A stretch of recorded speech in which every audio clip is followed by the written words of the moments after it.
The first experiments at Hawkins began in the late 1950s under the CIA. A small group of subjects, including Subject 001, later known as Henry Creel, were guinea pigs for techniques that would later define the entire program. Most didn't survive the process. Those who did were broken beyond repair. The breakthrough came with Subject 001, a child who had already demonstrated psychic abilities before coming to the lab. Henry was a proof of concept for Brenner. Unlike the others, Henry's powers weren't created by the experiment. They were amplified by them. Through years of careful manipulation disguised as fatherly care, but Henry was too intelligent, too aware of what was being done to him. In September 1959, he orchestrated a massacre at the lab, using his telekinetic powers to kill every other test subject and most of the staff. It taught Brenner a crucial lesson: power without absolute control was useless. Terry Ives was among the first wave of these subjects. She volunteered for what she thought were harmless sensory experiments. The researchers told her they were testing new forms of meditation and consciousness expansion. What they were actually doing was systematically altering her brain chemistry with the hope of inducing psychic abilities in her future offspring. After her involvement in the program ended, Terry became pregnant and gave birth to her daughter in a hospital in 1971. The baby, named Jane, was stolen from her and taken to the lab. Terry's mind was then systematically destroyed through electroshock therapy. To silence her, they simply fractured her mind, leaving her in a fugue state obsessed with finding her daughter.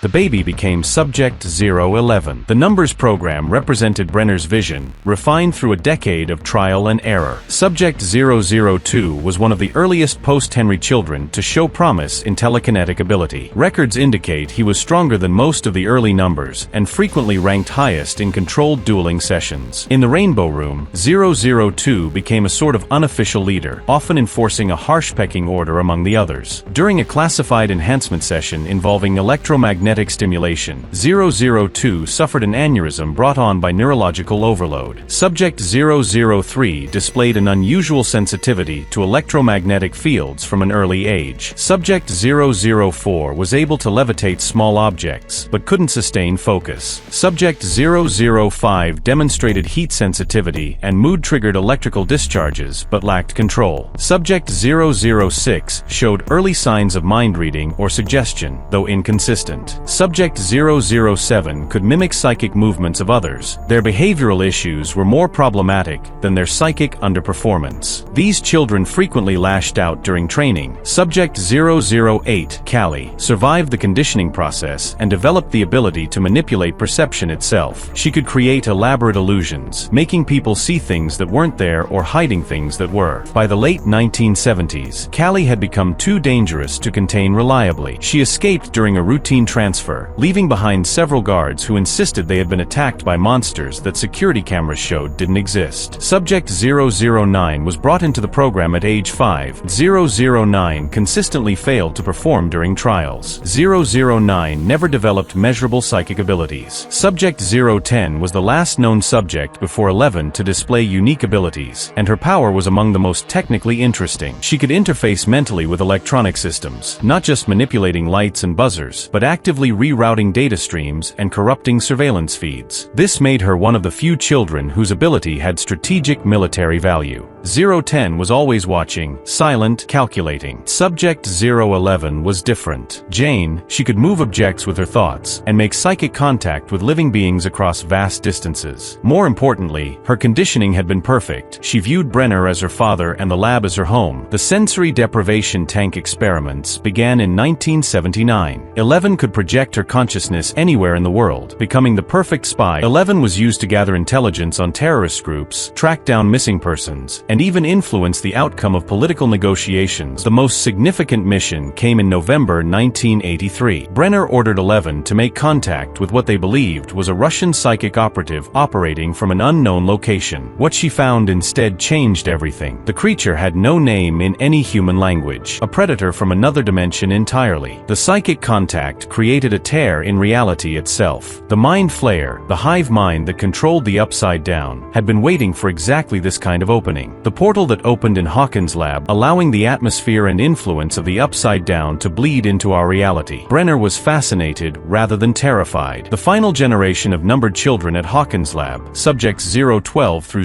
018, were part of the youngest and most recent wave before the program's catastrophic collapse. Each had their own developing abilities, though none had reached the level level of psychic maturity seen in 11 or even Cali. Subject 012 was one of the more outgoing children in the Rainbow Room. While his full ability remains unclear, files imply he was being evaluated for remote viewing potential. Subject 013 displayed temperamental issues. Subject 014 was quiet, introverted, and showed signs of heightened sensory awareness. Researchers were in the process of exploring whether the sensitivity could be shaped into psychic threat detection or tracking. Subject 015, one of the smaller boys in the program, was reported to have difficulty keeping up with performance benchmarks. His ability, if any, was likely minor. Subjects 016 and 017 were identical twins, a rare case that intrigued Dr. Brenner. Subject 018, the youngest in the cohort, was still in the observation stage. Though many of these children never advanced past baseline assessments, their presence speaks to how far the lab had expanded the program in secret, and each trusted Papa Dr. Brenner to protect them. That trust was shattered on September 8, 1979, when Henry Creel unleashed the full extent of his power. The Rainbow Room, meant to be their sanctuary, became a slaughterhouse. One by one, the children fell, lifted into the air, crushed, broken. In the end, only 11 survived, and the lives of 12 through 18 were erased, not just from history, but from memory. The massacre marked the end of the numbers program. Only 11 survived, but survival came at a cost. While the lab tried to recover from its own disaster, something far worse had already begun to awaken. The first disappearances began almost immediately. Will Byers was taken while cycling home from a friend's house. Pulled into the Upside Down, Will became the first human subject in the Mind Flayers' research into our species' biology and psychology. Barbara Holland was taken the same night from the Wheelers' swimming pool.